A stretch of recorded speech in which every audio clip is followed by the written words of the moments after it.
Alright YouTube, we're going to do a how-to on a lawnmower blade. That looks relatively sharp, right? I'm going to flip around to this other side. I did a quick touch-up on that. Now look at that side. Now this is a garbage blade. Where I'm located, it was here before I even got to this location in the dirt. But if this was a customer's blade, I would just recommend we get them a new blade.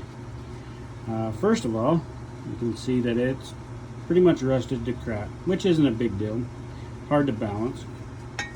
But it's when you get to that side and that side, see, this is the side that I kind of did some work on. Right there. So, in order to get a good sharp blade, and that will maintain its length, its longevity, you have got to get all that out. Focus. See how it's all flat on one side, which is your cutting edge actually, but on this side it looks pretty decent, right?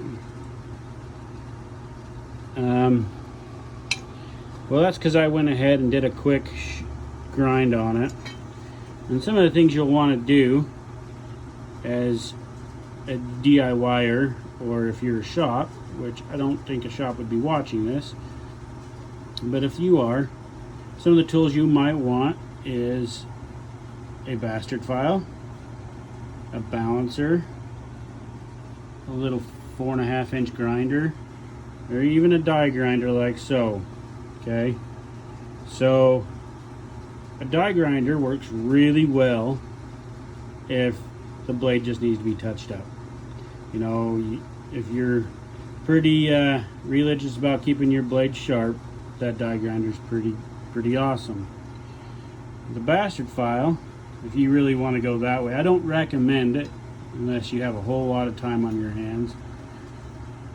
But like on this one, you would have to take all that out. So what I do is when I get a blade really bad and the customer just wants me to sharpen it, is I'll get my angles back to kind of where they should be first. I'll put it in a vise, and then what I'll do is get kind of my angle, and then what I'll do is flip it back up like this and flatten that edge all the way across. Okay, I'll flatten it all the way right there to get rid of all of that ickiness right there. Okay, so that will cause you a bunch of drama. So if you're wondering why most of your blades get most damage right in the first 1.5 inches, 2 inches, versus all the way back here. And by the way, this is a mulch blade. You can kind of tell by that, the back rise, how that's raised up there. We'll see if we can get a side profile, see how it's not very steep, and how it's got this wavy, I call these the wavy blades. So most of your cutting is done in the first 1.5 to 2 inches of this blade. Not so much here. Most of the time these get damaged because you're hitting rocks or whatever, but most of your cutting does in about the first 1.5 inches. One of the most important parts of doing these is making sure that angle right there, that tip angle, is nice and square. Okay, that's what you're looking for. You don't want it rounded off. You don't want it looking like a knife. Okay, see how this one's nice and sharp right there. If you look on this back side, it's nice and flat. But this is obviously a garbage lawnmower blade. So when you get done your grinding, you're going to start getting feathering. Okay, you can kind of see a little of that feathering on some of these edges. You can kind of see it right there. See how it's a little feathered out there in some of these cracks or some of these dents. So what you want to do is, once you get that all nice and flat in your vise and ground out, is you want to try to maintain the factory angle. Hence why I do a little grinding first to establish that angle. You can kind of see some of that feathering right there. Not the greatest. So what you want to do, and make sure you don't get it too hot. Make sure you have a good grinding wheel. Some people use flapper wheels. They leave a super good finish. I'm just not the biggest fan of them because they do have more of a convex edge. I like a nice straight edge, nice flat angle.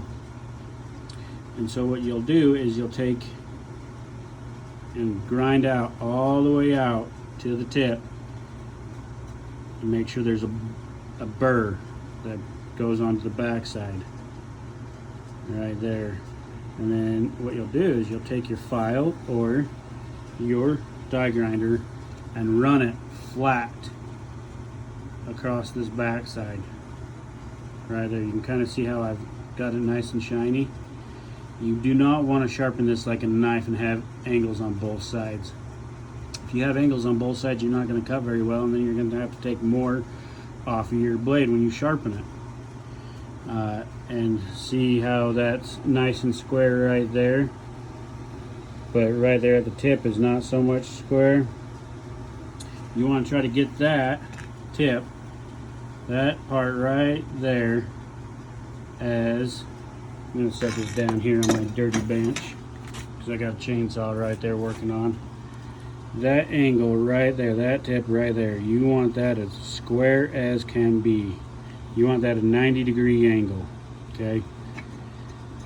And then you will grind that at, most of these are set between a 30-degree angle right there, most factories. Even some factories have them a little bit more blunt, around 25 degrees. But 30 is usually the most common, or pretty dang close to 30 degrees. And you want to make sure this edge, that leading edge right there, is all flat.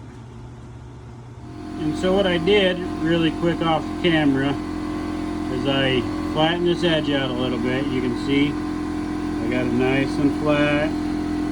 It's not perfectly flat, but it's pretty dang near flat. And as you look on the cutting edge side, you'll see that it's nice and square. And now that's the angle.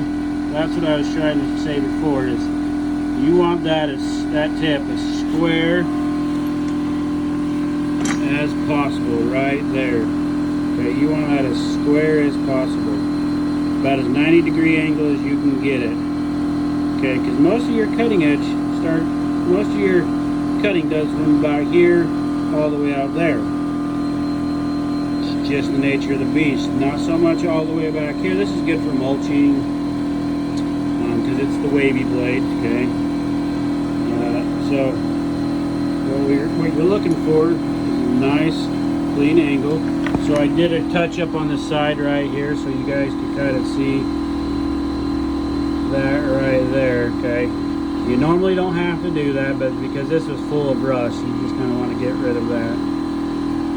And then you'll do is you'll just finish grinding that out until you get a feather all the way across. Now, if you see a big dent like this, right there, okay, and that's the only one on there, and it's pretty far back, and you got all this back stuff right here, so you can't really see that there's missing some. See how that's wore out right there? You need to get that all out, okay?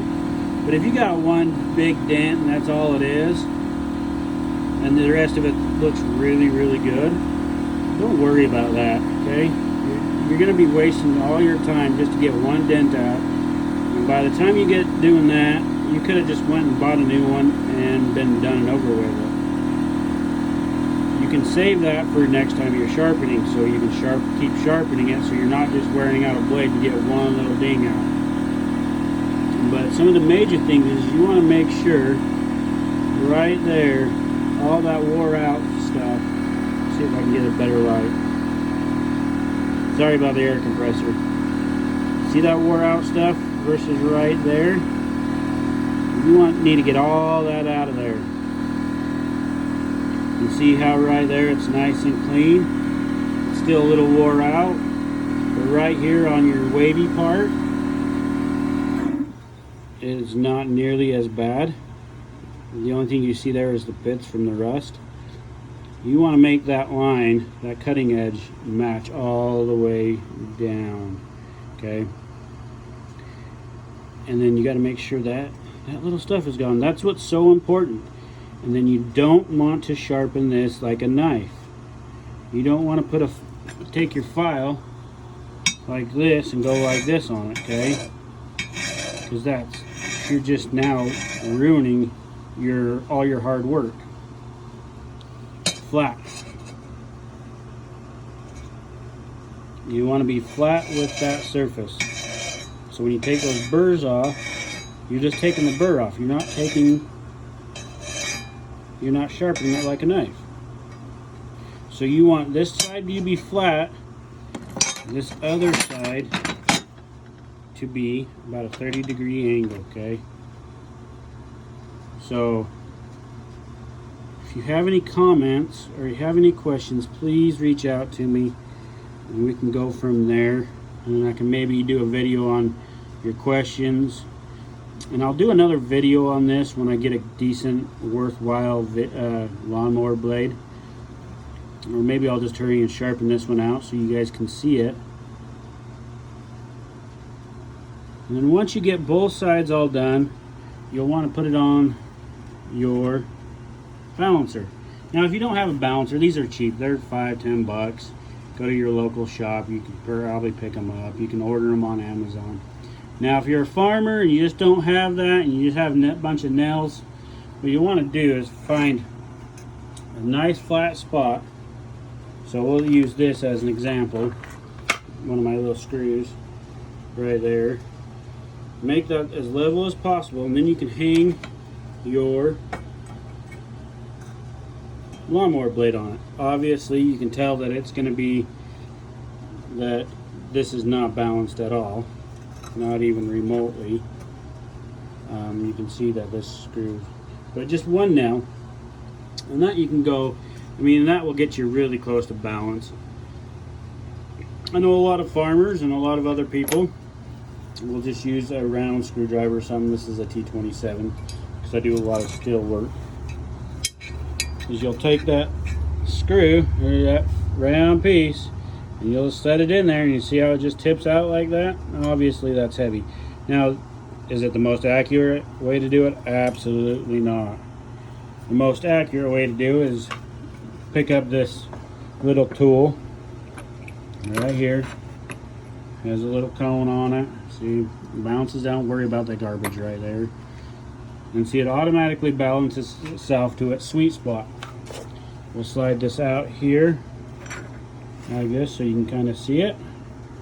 And you'll set this down in here, find where it likes its home, and see, obviously I've got wood hanging, you know, it's sitting on my bench, but you can see how this size rose and this size dipped. Obviously you need to take more material off this end to make it more leveled out.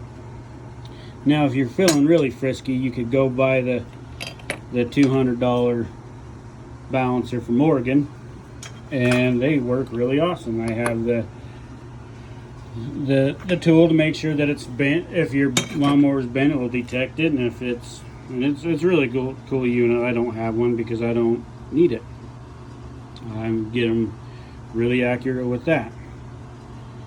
So maybe what I'll do is get this one when I have a little bit more time, is I'll work on this to get a good sharp edge on it so you guys can see the finished product.